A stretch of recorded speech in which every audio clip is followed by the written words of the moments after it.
Sa mga kapatid nating motorista at commuter dyan, isinara na ngayong umaga ang southbound lane ng EDSA Kamuning Flyover para sa gagawing 6 na buwang repairs. Live mula sa Quezon City, naroon si Mon Gualvez para sa update. Mon, kumusta na ang daloy ng trapiko dyan? Jess, holiday ngayong araw pero ramdam pa rin ang build-up ng mga sasakyan sa southbound lane ng EDSA malapit dito sa Kamuning Flyover. Ngayong araw nga kasi isinara itong tulay sa mga motorista para sa pagsasaayos nito. Nag-uumpisa yung pagbagal ng takbo ng mga motorista sa bahagi ng Scout Borromeo sa Quezon City. Dito nagsisimula yung 1.5 lane na isinara ng MMDA hanggang sa mismong Kamuning Flyover. Bukod sa nagiging embudo na yung daloy ng traffic, naiipon lalo yung mga sasakyan pagdating sa traffic light sa bahagi ng Timog Avenue. May mga tauhan naman ng MMDA na nakapwesto sa lugar para umalalay sa daloy ng trapiko.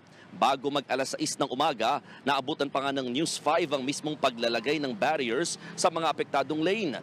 Halos 6 na buwang isasara sa mga motorista ang southbound lane ng flyover para ito sa repair at retrofitting ng flyover na 32 taon na mula ng ginawa.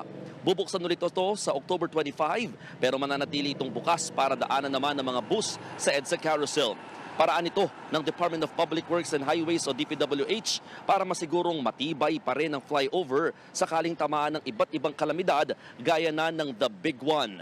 Payo ng MMDA, iwasan muna yung bahaging ito ng EDSA para hindi maipit sa traffic.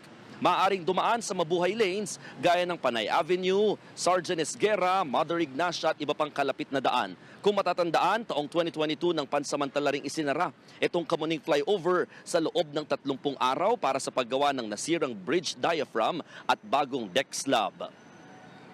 Jess, sa ngayon, hindi naman inaabot ng 20 minuto o hanggang kalahating oras yung pagbagal ng daloy nga ng takbo ng mga motorista dito sa bahagi ng Kamuning Flyover. Pero baka dahil nga rin holiday kasi ngayong araw, kaya naman babala ng mga otoridad kung hindi susundin yung mga alternatibong ruta, patikim na raw itong nararanasang traffic sa mga maaaring maranasan dito sa area simula bukas. Jess.